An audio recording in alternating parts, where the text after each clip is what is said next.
El tren llegó puntual. Yo estaba sentada junto a la ventana mirando cómo el paisaje cambiaba sin esperarme. Había dejado atrás mi pueblo, mi casa, mi vida con Julián. Ahora me mudaba con mi hijo Darío a Zaragoza, solo por un tiempo. Me repetía para no sentir que me estaba yendo del todo. Darío me abrazó en el andén rápido, como si alguien lo esperara con prisa. Me dijo que Maika no pudo bajar del coche porque había tráfico. No pregunté más. Me subí al asiento trasero y me callé, mirando las luces de la ciudad que no conocía.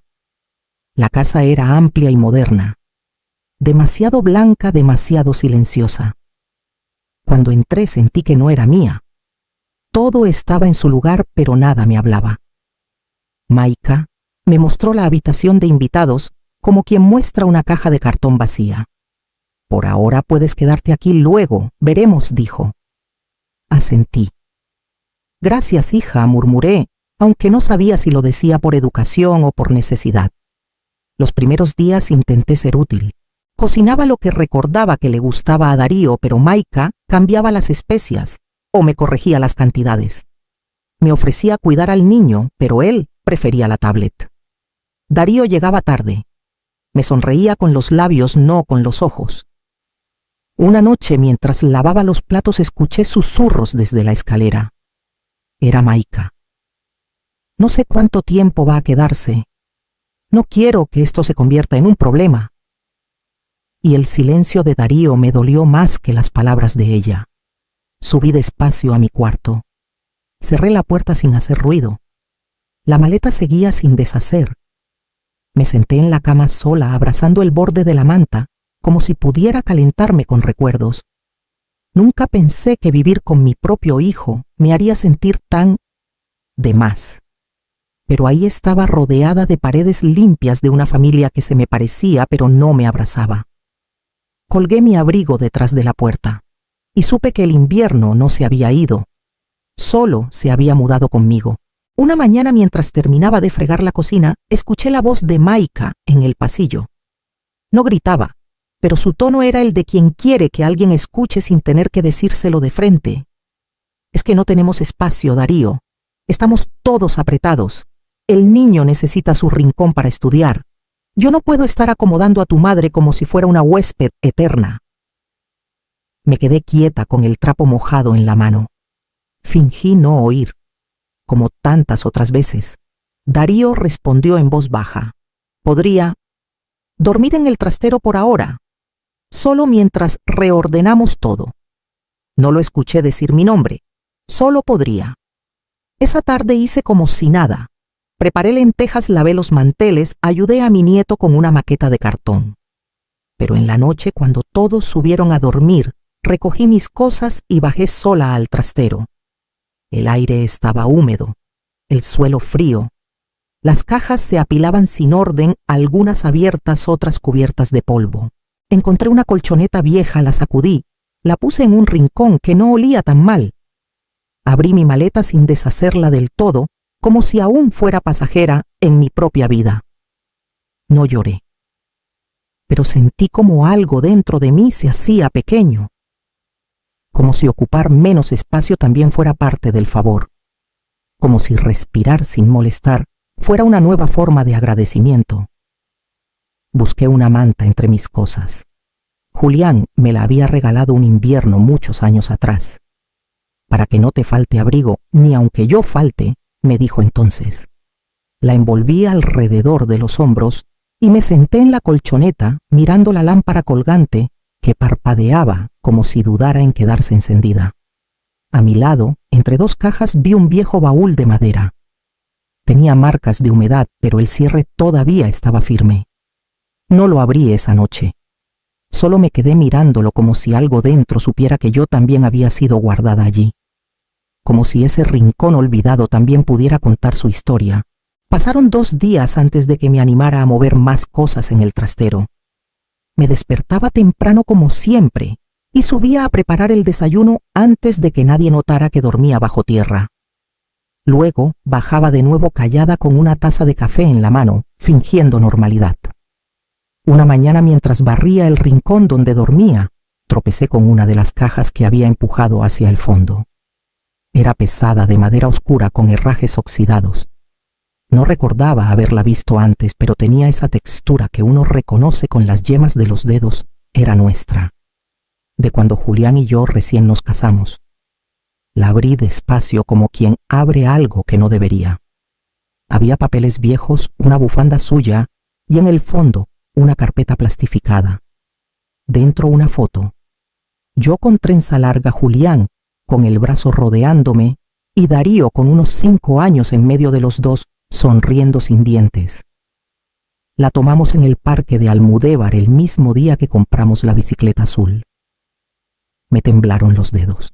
Era como si esa imagen me hablara, como si me gritara desde un tiempo donde todavía era querida. Le di la vuelta a la foto para ver si tenía fecha, y entonces lo vi, una nota escrita a mano con la letra inconfundible de Julián. Si algún día nuestro hijo te falla y te hace llorar, recuerda que todo esto es tuyo. Yo siempre estoy contigo. La leí en silencio una vez, 2 veces. Cerré los ojos y sentí su voz, su forma de mirarme cuando no hacía falta hablar. Las lágrimas llegaron sin fuerza, solo cayeron como si llevaran meses esperando permiso. Me abracé la foto contra el pecho. Por primera vez desde que llegué, no me sentí completamente sola. Julián no estaba, pero estaba. Y eso lo cambiaba todo. Guardé la foto bajo la manta y comencé a ordenar las demás cajas. Si iba a quedarme aquí, al menos este rincón iba a parecer mío. Mientras limpiaba, encontré otra carpeta al fondo de la caja más delgada. Pensé que era solo polvo, pero algo dentro crujió levemente al moverla. Pasé un buen rato sentada con la fotografía entre las manos. La nota escrita por Julián pesaba más que todo el baúl. No solo por lo que decía, sino por lo que significaba. Él lo sabía. Antes de irse, ya intuía que algún día podría quedar sola, incluso estando acompañada. Me quedé allí envuelta en la manta, recordando su voz, su forma de mirarme cuando hablábamos sin palabras. Recordé su enfermedad, cómo fue apagándose poco a poco, y también recordé aquel día en el hospital, cuando me pidió que saliera de la habitación para hablar a solas con Darío. No quise espiar, pero escuché algo mientras cerraba la puerta. Julián le decía: «No olvides lo que tu madre ha hecho por nosotros. Cuando yo no esté, tú serás su casa». Pensé que Darío había entendido, que había escuchado con el corazón, que lo había prometido de verdad. Ahora, con la espalda dolorida por dormir entre cajas y la manta de Julián aún caliente en mis hombros, entendía que esa promesa se había quedado en el hospital como él. Toqué la letra en la foto con la yema del dedo, como si pudiera despertar su voz con ese gesto. «Todo esto es tuyo». Se refería a la casa, a la familia, a mi lugar en ella. Busqué de nuevo en la caja con cuidado. Entre las carpetas encontré una más delgada, casi oculta. Dentro una copia del testamento. Lo reconocí por el membrete del notario. Lo abrí con manos temblorosas. Allí estaba. Claramente escrito: Julián me había dejado la casa. Todo a mi nombre. Nunca lo mencioné, ni siquiera cuando Darío se ofreció a darme un techo tras el entierro. En ese momento pensé que el amor no se mide en escrituras. Pensé que los hijos no necesitan contratos para cuidar a sus madres, pero el trastero olía a olvido, y las palabras de Julián a justicia. Volví a guardar los documentos con más firmeza esta vez. Subí a la cocina. No había nadie. Serví una taza de té y me senté frente a la ventana. Algo dentro de mí empezaba a despertar. La casa olía a carne al horno desde temprano. Escuché a Maika dar órdenes al niño, correr emocionado, y el timbre sonar más de una vez. Subí discretamente por si necesitaban ayuda. Maika, al verme en la cocina, me miró sin sonrisa. «Hoy viene gente», dijo. «Solo para que lo sepas, ya somos muchos, y no hay sitio para todos». Asentí sin decir nada. No pregunté si podía quedarme. No ofrecí preparar nada. Ya no. Bajé al trastero antes de que llegaran los invitados. Cerré la puerta suavemente y me senté sobre la colchoneta. Arriba, las voces se multiplicaban. Risas, copas, brindis. Oí a alguien decir el nombre de Darío y todos aplaudieron. No me dolió el silencio. Me dolió recordar que fui yo quien le hizo su primer pastel, que fui yo quien le enseñó a soplar velas cuando aún le daba miedo el fuego. Saqué la caja de nuevo. La foto seguía allí tan serena, tan limpia. Acaricié con los dedos la imagen de Julián. Esta vez no lloré. Sentí algo más callado, más profundo. No era rabia. Era algo parecido al momento en que una madre deja de esperar. Tomé también el testamento. Lo leí completo despacio. No por duda, sino por necesidad de recordar que no era una intrusa. Esta casa, estas paredes, estos techos, seguían siendo legalmente míos. No quería venganza. Solo quería volver a sentir que existía. Apagué la pequeña lámpara del rincón y me recosté con la foto sobre el pecho. Arriba los pasos seguían cruzando. Uno de ellos tal vez era de Darío, el mismo niño que una vez me abrazó diciendo que nunca se olvidaría de mí. Antes de dormirme pensé en Julián, en cómo me tomaba la mano en silencio cuando el mundo dolía, en cómo incluso ahora seguía protegiéndome con un gesto que él supo necesario antes que yo. Y mientras la música seguía sonando en el piso de arriba, decidí que ya no me bastaba con sobrevivir en el fondo de una casa que una vez llamé hogar. Al día siguiente de la cena, subí temprano antes de que Maika despertara. La casa olía a copas sucias y platos sin lavar. En la mesa aún quedaban restos de pastel y confeti. Nadie me miró. Nadie notó que no estuve. Volví al trastero con una decisión que no sabía poner en palabras. No era enojo, no del todo. Era algo que Julián había dejado escrito para mí y que ahora se instalaba como una raíz firme en el pecho. Revisé mi carpeta de documentos, esa que había guardado desde el entierro. La tenía doblada en el fondo de una maleta, como si al esconderla pudiera evitar que pesara. Dentro, entre papeles bancarios y certificados viejos, estaba el testamento original.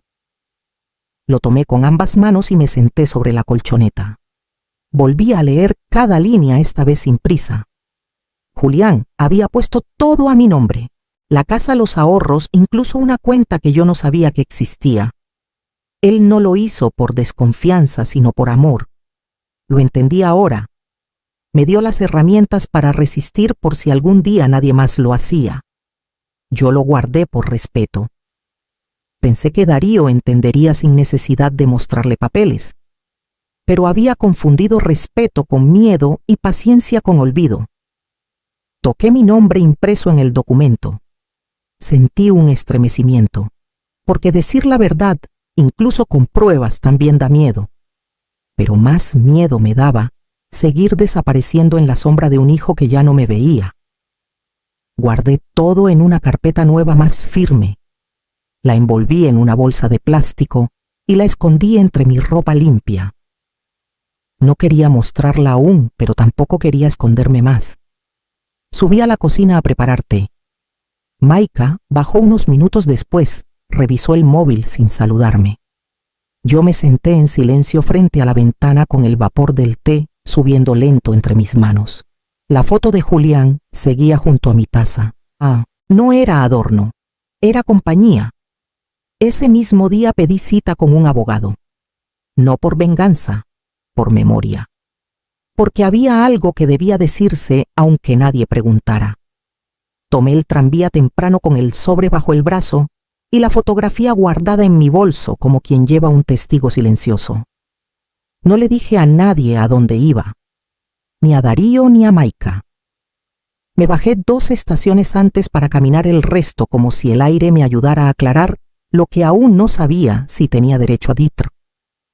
La oficina del abogado quedaba en una calle tranquila con ventanas grandes y olor a madera vieja. Me atendió un hombre de unos 50 años, correcto, atento, con voz pausada.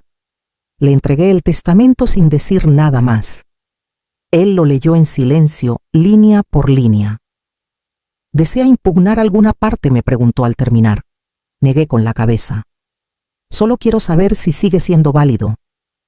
Él volvió a revisar los sellos y fechas. Totalmente válido, señora. Si usted desea reclamar la propiedad, tiene todo el derecho. La escritura está a su nombre desde hace más de un año. Respiré hondo. Sentí que algo en mi pecho se aflojaba como si llevara demasiado tiempo apretado. Nadie lo sabe, le dije. Nunca quise hacer de esto un arma. Él asintió despacio cruzando los dedos sobre el escritorio.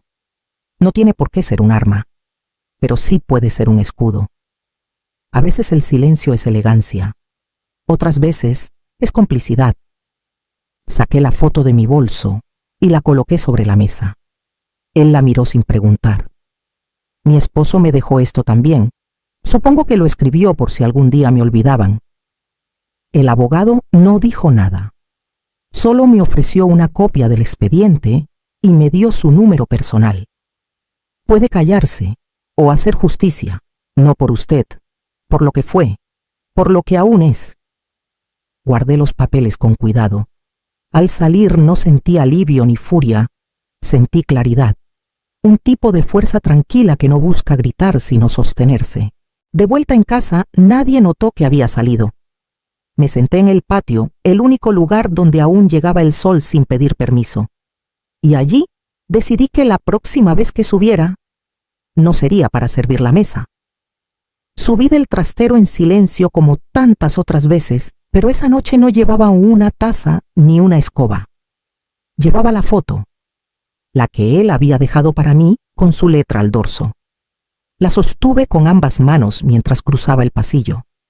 En la sala, entre los adornos de boda de Maika y los juguetes del niño, encontré un rincón vacío sobre la mesa del recibidor. Allí, sin ceremonia, coloqué la foto en un marco de madera que había encontrado días atrás entre las cosas viejas. Lo limpié con el borde de mi blusa y lo dejé firme visible. No para provocar, solo para recordar que yo también existía. Miré a mi alrededor. Todo seguía igual: las cortinas limpias, el sofá impoluto, el silencio artificial de una casa bien mantenida. Pero algo había cambiado. Ya no era yo la que se escondía. Volví al trastero una última vez. Abrí la puerta, observé el rincón donde había dormido tantas noches y respiré hondo. Agradecí en silencio a esa parte de la casa que me sostuvo cuando nadie más lo hizo. Luego, subí con mi manta, mi ropa doblada y el sobre con los papeles. Esa noche dormí en el cuarto de arriba, no el de invitados, en uno de los libres con ventana. El colchón era más firme, el aire más limpio. Cerré la puerta con suavidad y no me sentí intrusa. Me sentí en casa.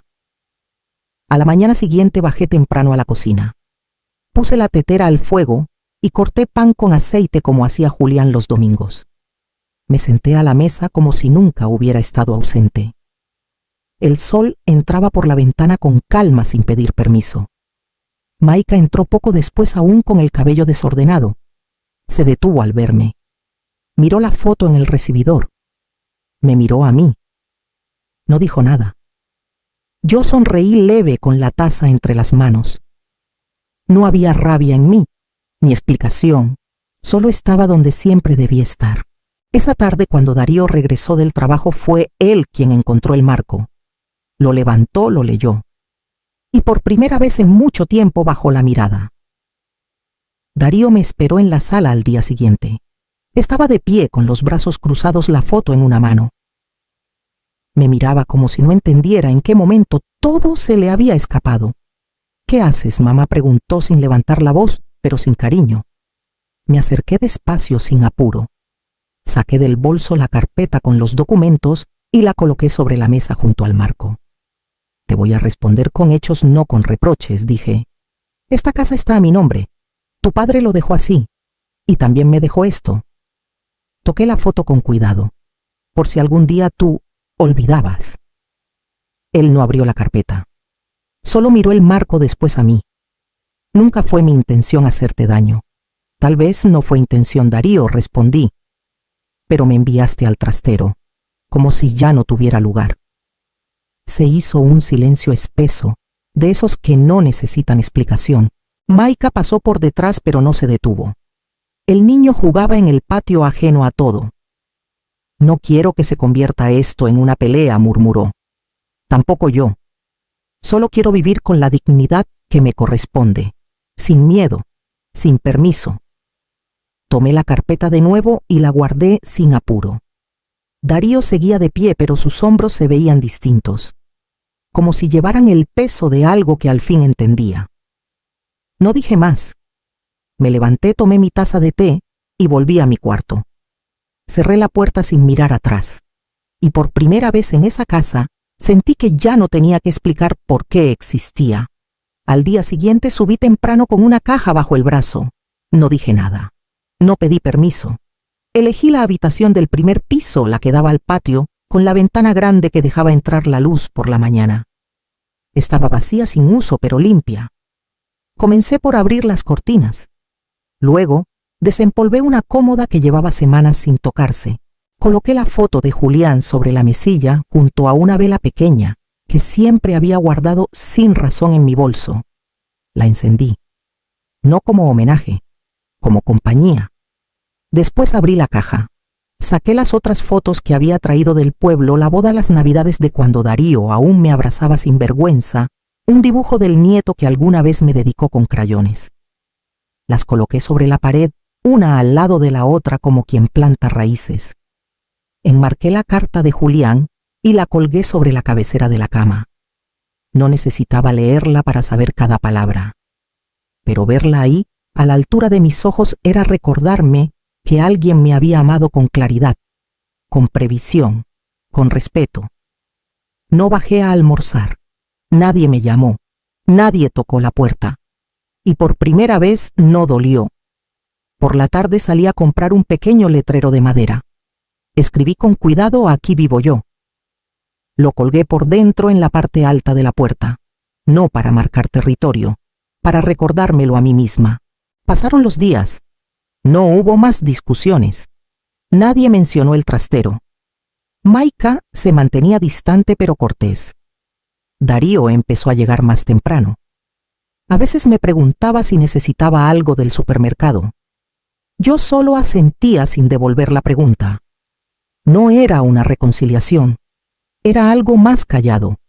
Una tregua con el tiempo. Cada noche cerraba la puerta de mi cuarto, encendía la vela y agradecía en silencio.